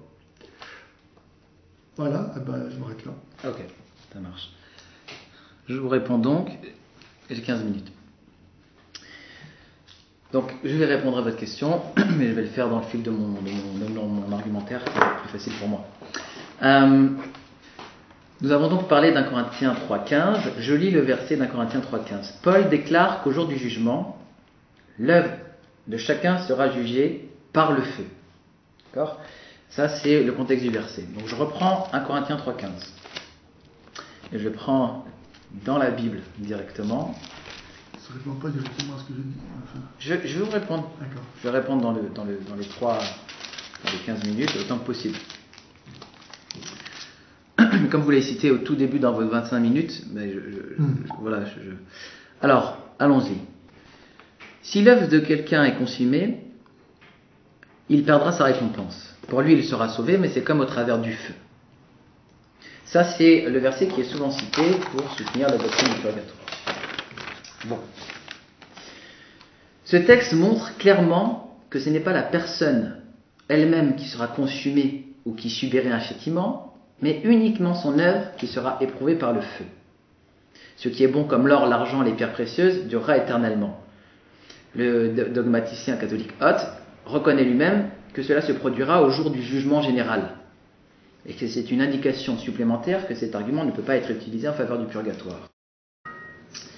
Et très intéressant, puisque je dois répondre à plusieurs choses à la fois, et vous avez invoqué la tradition. Et notamment, votre argument, c'est de dire, même si ce n'est pas dans la Bible, ça peut être vrai si ce n'est pas contraire à la Bible. Bravo. Le problème, c'est que vous me dites ce n'est pas dans la Bible, mais pour l'instant, vous ne m'avez pas montré les nombreuses preuves du purgatoire. Et c'est ce que j'attends de vous. Ah bah, Les preuves bibliques du purgatoire. Sur quel verset allez-vous vous appuyer? Nous allons, on va avoir 5 minutes pour répondre. Alors, il est très intéressant, par exemple, pour 1 Corinthiens 3,15, qui est tout le temps cité. Vous voyez, les épreuves du feu vont purifier l'œuvre de chacun. Mais est-ce que ça parle du purgatoire? À aucun moment. Il n'est pas question de purgatoire, mais du temps du jugement. Ce sont deux temps tout à fait différents, même en théologie catholique. Il y a le temps du purgatoire et il y a le temps du jugement. Est-ce que c'est moi qui surajoute en disant que c'est le temps du jugement, ou est-ce que c'est la doctrine catholique qui surajoute en disant que c'est le purgatoire? Ben, c'est très clair. Il suffit de lire 2 versets plus haut dans 1 Corinthiens 14, 13. Il est écrit « Mais le jour du jugement montrera clairement la qualité de l'œuvre de chacun et la rendra évidente. En effet, ce jour sera comme un feu qui éprouvera l'œuvre de chacun pour en révéler la nature. » Il est donc question d'un jour qui s'appelle le jour du jugement et qui doit arriver, selon la théologie catholique, après le temps du purgatoire. Donc si vous me dites qu'ici c'est le purgatoire, ce n'est pas contre moi ou contre la théologie protestante, mais contre l'écriture elle-même. Il est écrit que nous aurons tous à comparaître devant le tribunal de Christ, c'est-à-dire c'est le jour du jugement, le tribunal. Et chacun recevra ce qui lui revient selon les actes bons ou mauvais qu'il aura accomplis par son corps. Donc le même Paul qui parle ici du jour du jugement nous redit que nous aurons tous à passer devant le tribunal de Christ pour être jugés selon nos œuvres. Il n'est pas question de purgatoire. Vous invoquez la tradition ancienne. Nous avons conclu tout à l'heure qu'Augustin, notamment, était favorable à la doctrine du purgatoire. C'est très intéressant, lui qui a défendu la doctrine du purgatoire, la manière dont il lit ce texte. Et il va le lire en partie en parlant du purgatoire. Mais il donne 5 interprétations de ce texte. Dans la Cité de Dieu, il déclare, premièrement, ce feu figure les veuvages, les pertes d'enfants et toutes les autres calamités qui emportent ou traversent les plaisirs terrestres. Donc ici, les questions de souffrance terrestre. Puis il parle du purgatoire, mais regardons de quelle manière il parle. Il dit maintenant, si l'on dit que dans l'intervalle de temps qui se passera entre la mort de chacun et ce jour, qui sera après la résurrection des corps, le dernier jour de rémunération et de damnation, si l'on dit que les âmes seront exposées à l'ardeur d'un feu, que ne sentiront point ceux qui n'auront pas eu dans cette vie des mœurs et des afflictions charnelles, de telle sorte qu'il n'ait point bâti un édifice de bois, de foin et de paille, que le feu puisse consumer, mais que sentiront ceux qui ont bâti un semblable édifice, c'est-à-dire qui auront commis des péchés véniels, et qui devront pour cela être soumis à un supplice transitoire, je ne m'y oppose point, cela peut être vrai. Cela peut être vrai, il ne s'y oppose pas. Mais c'est pas quelque chose d'extrêmement affirmatif. Vous êtes d'accord? Il en dit ensuite que, sur ce même verset, la mort même du corps, qui est une peine du premier péché, et que chacun souffre en son temps, peut être une partie de ce feu. Donc ici, ce n'est plus les souffrances terrestres, ce n'est plus quelque chose qui peut-être se passe après la mort, c'est la mort elle-même. Puis quatrièmement, il dit les persécutions de l'Église qui ont couronné tant de martyrs et qu'endurent tous ceux qui sont chrétiens. Donc maintenant, ce sont les persécutions de l'Église. Et cinquièmement, il y aura aussi vers la fin du monde un temps de l'Antéchrist, une persécution si horrible qu'il n'en a jamais eu de semblable. On t il alors d'édifices, soit d'or, de foin ou de foin, élevés sur le bon fondement qui est Jésus-Christ, que ce feu éprouvera avec dommage pour les uns, avec joie pour les autres. Donc, sur 5 interprétations, 4 correspondent à quelque chose de terrestre, une seule correspond au purgatoire, et cela peut être vrai, je ne m'y oppose point. Bon, c'est peut-être vrai. C'est peut-être vrai. Néanmoins, le texte lui-même parlait du jugement, comme le dit 1 Corinthiens 3, 13. L'apôtre Paul, lui, est extrêmement clair. Ensuite, vous m'avez cité Judas Maccabée, qui, dans 2 Maccabées 12, 46, offre des sacrifices pour des morts. Et il faut rappeler d'ailleurs qu'ils sont morts en ayant des petites statuettes cachées sous la veste qu'ils avaient volées. Première question, sont-ils morts en état de péché mortel ou en état de péché véniel? Dieu seul le sait. Dieu seul le sait. il semble que et l'idolâtrie et la cupidité sont des péchés mortels et que selon la théologie catholique, s'ils sont morts dans cet état, il ne sert à rien d'offrir des prières pour eux puisque de toute façon ils sont damnés. Bon, c'est une première chose. Mais en plus, il faut regarder que dans l'épître, le livre des Maccabées, il y a énormément de problèmes. Vous savez qu'ils sont dits apocryphes dans la tradition protestante, qu'ils sont appelés deutérocanoniques par l'Église catholique et qu'ils ont été officialisés au Concile de Trente, même s'ils sont utilisés depuis très longtemps dans l'Église, je le reconnais, puisqu'ils faisaient partie des versions, pas primitives, mais des versions plus proches de nous, de la Septante. Je lis ce que disait Calvin lui-même au sujet de ce passage. Je ne commenterai pas ce qu'ils avancent à partir de l'histoire de Maccabée, afin que l'on ne croie pas que je reconnais ce livre comme canonique. Ils disent qu'Augustin le reçoit comme canonique. Ma question est, avec quelle certitude ? Les Juifs, dit Augustin, ne considéraient pas l'histoire des Maccabées comme la loi, les prophètes et les psaumes, auxquels le Seigneur rend témoignage comme à ses témoins, disant qu'il fallait que tout ce qui est écrit de lui s'accomplisse. Toutefois, poursuit-il, l'Église l'a reçu, non sans utilité, à condition qu'on le lise avec prudence. Il cite saint Augustin. Saint Jérôme, affirme qui a écrit la Vulgate, affirme sans ambiguïté que ce n'est pas un livre qui doit avoir autorité, de telle sorte qu'on fonde sur lui et qu'on y trouve une doctrine ou un article de foi. Dans l'exposition du symbole qui est ancienne, que l'on attribue à Cyprien ou à un autre auteur, en fait, là il est question de Rufin d'Aquilée au Ve siècle, il est montré qu'on ne le comptait pas alors parmi les livres canoniques. Mais j'ai tort de me débattre en vain, car l'auteur même du livre des Maccabées montre quel crédit on doit lui accorder quand il demande à ce qu'on lui pardonne s'il a dit quelque chose qui ait besoin d'être repris ou corrigé. De Maccabées 15, verset 38. D'ailleurs, je vais lire tout de suite ce que dit l'auteur des Maccabées lui-même, la citation dont il est question. Voilà, elle est là. L'auteur des Maccabées, sur lequel on s'appuie. Si la disposition des faits en est heureuse et bien conçue, c'est aussi ce que j'ai voulu. Si elle est imparfaite et médiocre, c'est tout ce que j'ai pu faire. Quelle assurance pour un auteur inspiré. En admettant donc qu'il est nécessaire qu'on le supporte et qu'on lui pardonne, l'auteur montre bien que ce qu'il dit ne doit pas être tenu pour oracle de l'Esprit Saint. Ajoutons que par rapport à leur argument, ce n'est pas seulement la piété de Judas Maccabée qui est louée pour avoir, en raison de son espérance concernant la dernière résurrection, envoyé à Jérusalem une offrande pour les morts. L'auteur de l'histoire, quel qu'il soit, ne considère pas la dévotion de Judas comme exprimant la volonté de racheter les péchés par son offrande. Son intention était plutôt d'associer aux croyants qui étaient morts pour maintenir la vraie religion, ceux au nez desquels il faisait l'offrande. Ce fait a suscité un zèle inconsidéré. Ceux qui veulent actualiser aujourd'hui un sacrifice fait sous la loi sont doublement fous, puisqu'il est certain que toutes ces choses, alors en usage, ont pris fin à la venue du Christ. Oui, pourquoi offrir des sacrifices aujourd'hui pour des morts, alors que le sacrifice de Christ, lui, est perpétuel, comme le dit l'Épître aux Hébreux. Donc un texte qui n'est pas reçu par les Juifs eux-mêmes comme canonique. Un texte qui n'est pas la loi, les prophètes et les psaumes, corpus que reconnaissait Jésus. Un texte que les pères de l'Église, comme Augustin, disaient devoir lire avec prudence. Un texte qui ne doit pas avoir autorité, selon saint Jérôme, auteur de la Vulgate, mandaté par le père Damas, pour produire une Bible sûre. Même si, après, il a ajouté Tobie et Judith, parce que la coutume l'utilisait beaucoup. Un texte qui ne fait pas partie du canon de l'écriture selon le symbole des apôtres de Rufin, un texte qui avoue lui-même ne pas être un texte inspiré. Ça fait beaucoup pour fonder sur ce texte notre doctrine. J'en suis à 11 minutes. J'aimerais peut-être... vous m'aviez demandé de répondre à une question précise qui était... C'est Paul. Je complète en ma chair. Je complète en ma chair les souffrances qui manquent à Christ. Voilà. Alors, c'est très intéressant parce que ce passage, quand on le prend dans ce contexte, parce que vous avez dit quelque chose de, pour nous, très grave.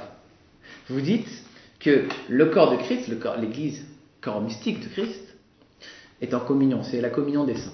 Et que donc Dieu, dans sa grande bonté, nous demande d'être tous solidaires les uns des autres et de prendre les fardeaux les uns des autres. Mais il est très intéressant parce que le sens de prendre le fardeau les uns des autres, c'est souffrir avec les autres, n'est certainement pas faire l'expiation de leurs péchés. Jamais. Jésus-Christ est le seul rédempteur, il est le seul agneau de Dieu. Et quand Paul dit « Je complète en ma chair ce qui manque aux souffrances de Christ », de quoi parle-t-il dans le contexte? Vous vous rappelez pas? La persécution. Non. Il parle de la prédication. Il dit que... C'est pas les souffrances, c'est les persécutions. Il parle de la prédication. Il dit que c'est sa prédication et les persécutions qui s'entourent, d'accord. Mais est-ce que ça fait l'expiation de ceux qui l'entendent? Bien sûr. Jamais de la vie. Mais pourquoi on dit ça? Il dit n'importe quoi, Saint-Paul, alors? Mais non. Et il dit quoi, alors? Il dit je complète ce qui manque. Écoutez bien. Qu'est-ce qui manque? Je complète ce qui manque aux souffrances de Christ. Ce qui manque aux souffrances de Christ, c'est la prédication de l'évangile, puisque Christ, qui est ascensionné au ciel, a délégué et mandaté à ses apôtres cette prédication. Et pourquoi? Mais l'expiation, attendez, c'est mon tour. Mais l'expiation elle-même, elle est en Christ seul. Paul ne fait l'expiation de personne. Jamais de la vie. Tout n'est qu'en Christ. La prédication, Amen. l'expiation, voilà. l'expiation aussi, tout. Tout est en Christ. Voilà. Mais jamais Paul ne fait votre expiation ou mon expiation. Jamais de la vie. Jamais de la vie. Mais pourquoi il ne participerait pas? Pardon?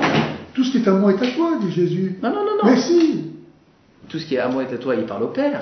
Il Oui, dit ce qui est au Père est à moi et ce qui est à moi est au Père. Voilà. C'est pas à vous. La divinité, par exemple, elle est au Père. Père qu'il soit un. On est presque dans le temps des questions. Dans 2 minutes. Lorsque vous me dites ça, vous dites à vous, tout ce qui est au Père est à vous alors. Évidemment. Donc vous êtes Dieu. Vous êtes d'essence divine.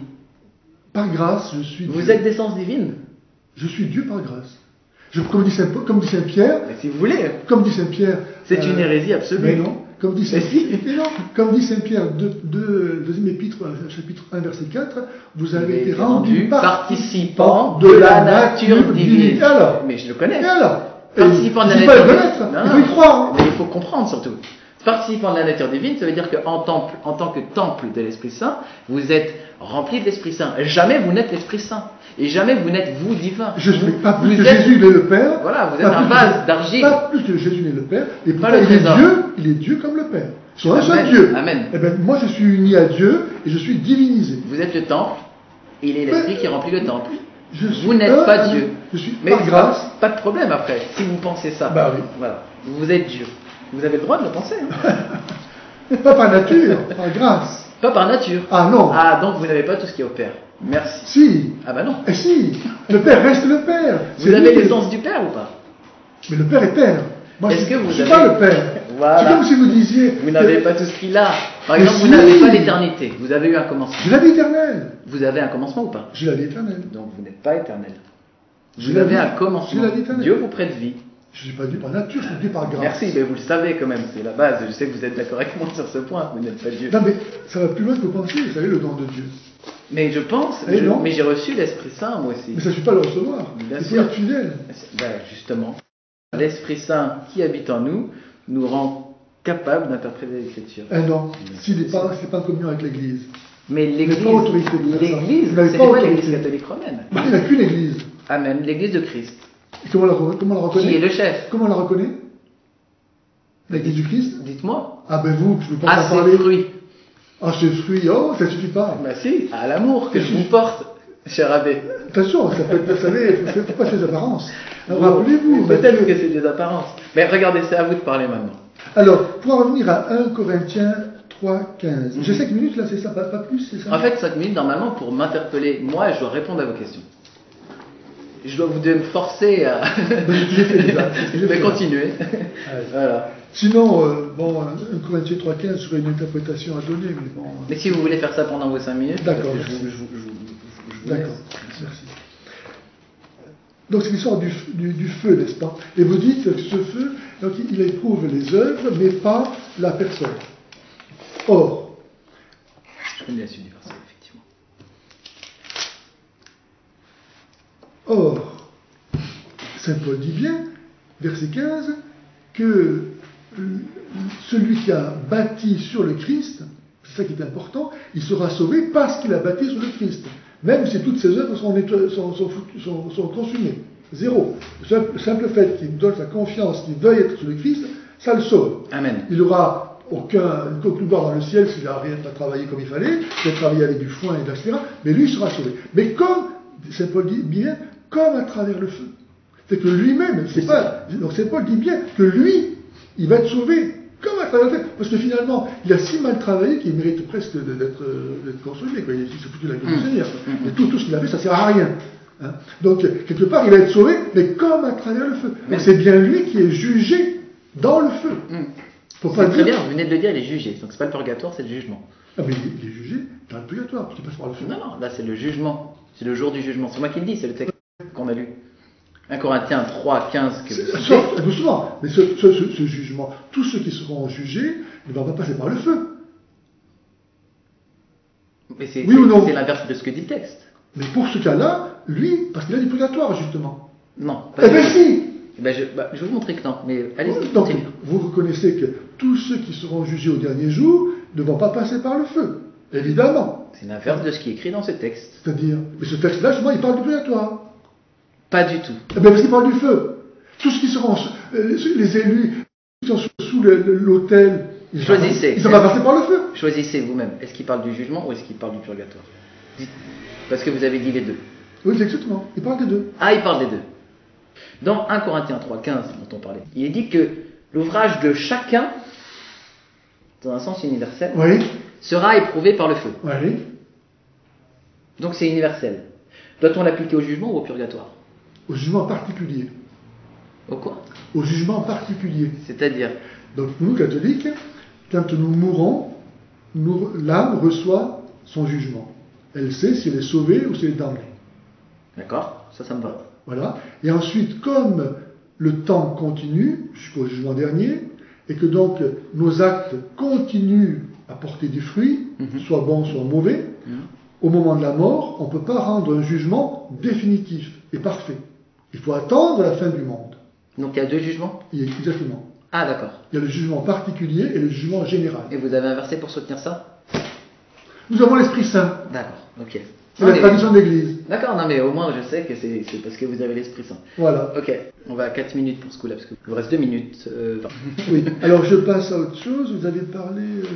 Ah oui, vous avez ensuite, sur les Maccabées, alors je pourrais parler des Maccabées, dit, enfin tout ce que vous avez pu trouver pour invalider cette référence, en disant que voilà, c'était pas canonique, que les Juifs ne considéraient pas que c'était un livre canonique, mais on s'en fout que les Juifs ne considèrent pas que c'est canonique, c'est pas eux qui ont été autorité pour savoir si c'est canonique ou pas. C'est l'Église, pas plus les protestants que les Juifs n'ont à dire ce qui est canonique ou pas. D'accord.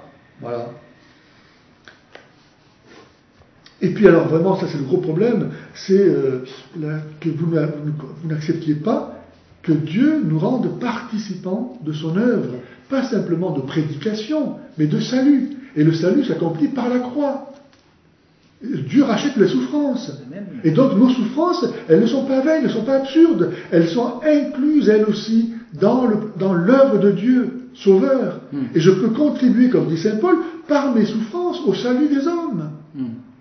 Si j'unis mes souffrances, tout ce qui est à moi, je donne au Christ. Donc mes souffrances deviennent celles du Christ. Donc Jésus se sert de mes souffrances pour continuer, comme dit Saint Paul, en ma chair, ce qui manque à ses épreuves. Ça ne veut pas dire qu'en tant qu'individualité, Jésus, dans son œuvre, elle était imparfaite. Évidemment que non.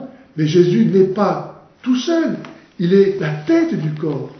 Et donc, il faut bien, de même que dans la Trinité, chaque personne est Dieu, et pourtant le Père n'est pas le Fils, le Fils n'est pas le Père. De même, dans le Christ, Jésus seul est la tête, mais tous les membres sont le Christ. Amen, amen. Donc, ce que Jésus a vécu en lui-même, tous les membres doivent le vivre. Et tous contribuent à leur mesure au salut du monde. Voilà pourquoi Saint Paul peut dire qu'il complète en sa chair ce qui manque aux épreuves du Christ. Donc il ne faut pas dénier cette faculté que nous avons de pouvoir, encore une fois, il ne s'agit pas de sauver ceux qui ne veulent pas l'être. Le purgatoire, il ne s'agit pas d'expier les péchés et de les emmener. Attention, il faut bien faire attention. Il s'agit d'aider ceux qui sont déjà sauvés, comme je l'expliquais. Bon. Alors c'est à mon tour. Ok. Alors très rapidement, vous dites que ce ne sont pas les Juifs qui ont autorité. Dans Romains 3, chapitre 2, il est dit quel est l'avantage des Juifs, il est grand à tous égards, car notamment c'est à eux que Dieu a confié ses oracles. C'est-à-dire que Dieu a confié ses oracles, ses prophéties, à qui? Aux Juifs. Donc sous l'ancienne alliance, ceux qui ont autorité à déclarer ce qui est canonique, ce sont les Juifs, puisque c'est à eux que Dieu a donné les oracles. C'est pas moi qui le dis, c'est l'apôtre Paul en Romains 3, verset 2. D'accord? Donc, vous pouvez dire ensuite que l'Église catholique, etc. Mais concernant les écrits de l'Ancienne Alliance, Dieu a donné l'autorité à ceux qui étaient dans l'Ancienne Alliance.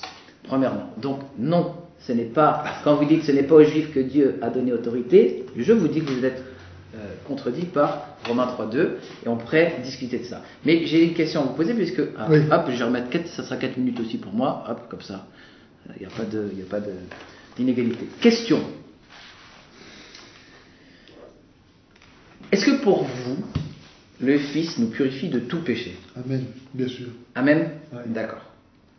Je suis d'accord avec vous parce que dans Jean 1:7, il est écrit: mais si nous marchons dans la lumière comme il est lui-même dans la lumière, nous sommes mutuellement en communion et le sang de Jésus nous purifie de tout péché. Alors ma question, si nous sommes purifiés de tout péché par le sang de Jésus, pour quel péché devons-nous subir les peines purificatrices du purgatoire?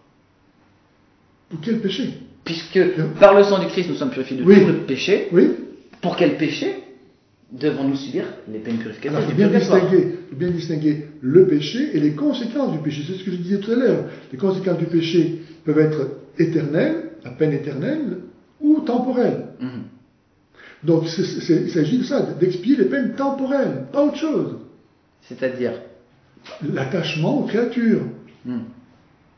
Quelqu'un qui par exemple, je sais pas, se met à abandonner la pratique religieuse parce qu'il préfère aller jouer aux courses, je sais pas quoi, donc il va aimer ou au sport, ou je sais pas quoi.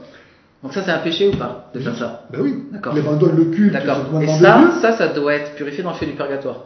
Non, le péché est pardonné aujourd'hui quand on parle pardon, par le sang du Christ. Là, il est question de Par le sang du Christ. là, il est question de purification, pas de pardon. Il est question, le Fils nous purifie de tout péché. Tout péché, Il ça nous veut lave dire- le péché, mais la il peine nous temporelle. purifie Mais la de peine. tout péché. Mais vous voyez bien que les gens aujourd'hui, tous nous souffrons.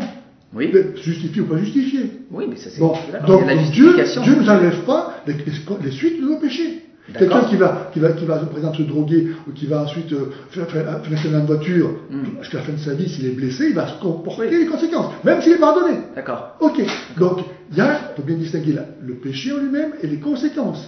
D'accord. Voilà. Et donc ces Donc conséquences. le péché est purifié par Jésus et les conséquences sont purifiées dans les peines du purgatoire. C'est ça que vous dites? S'ils ne sont pas purifiés sur la terre, oui, c'est ça. D'accord. Ok. Pour moi c'est contraire à ce verset, mais c'est pas. Comment? Pour moi c'est contraire à ce verset.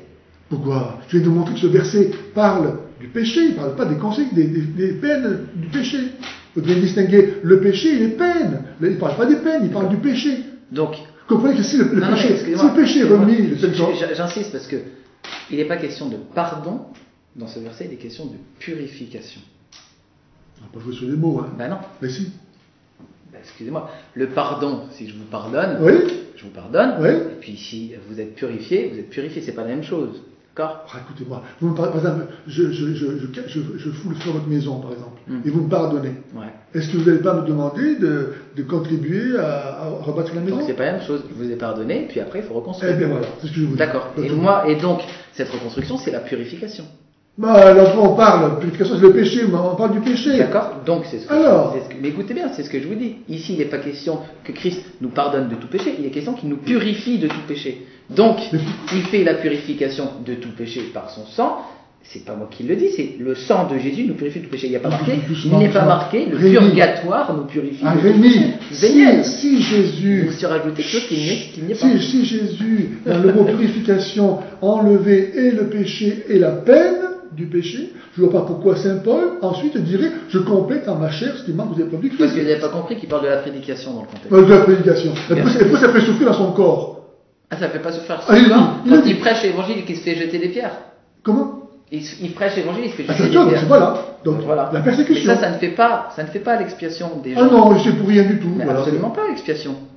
Non, non, ça permet aux gens d'être en contact Oui. de l'expiation de Christ par la prédication de l'évangile. Mais c'est réellement. Mais Si c'est Saint pas Paul- lui- Si Saint Paul ne fait pas ça, ces gens-là ne sont pas en contact avec l'expiation. Jésus a dit c'est mon sang pour la rémission des péchés. D'accord. Oui. C'est son sang pour Oui. la rémission des péchés. Oui. Voilà.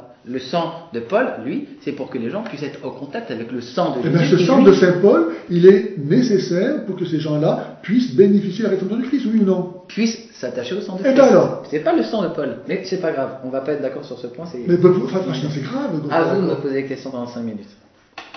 Mais j'arrête Bon, sinon on continue. Hein. j'arrête pas de faire, oui. On continue. Alors moi j'ai une question si vous en avez. Oui. Vous voulez. Question. Il y a cette phrase de Bellarmine qui est souvent citée.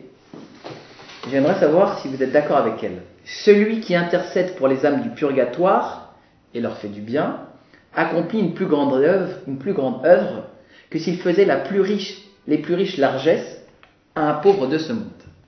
Vous êtes d'accord avec cette phrase ou pas? Certainement. Vous n'êtes pas sûr? Ben, je réfléchis, qu'est-ce qu'il a voulu dire?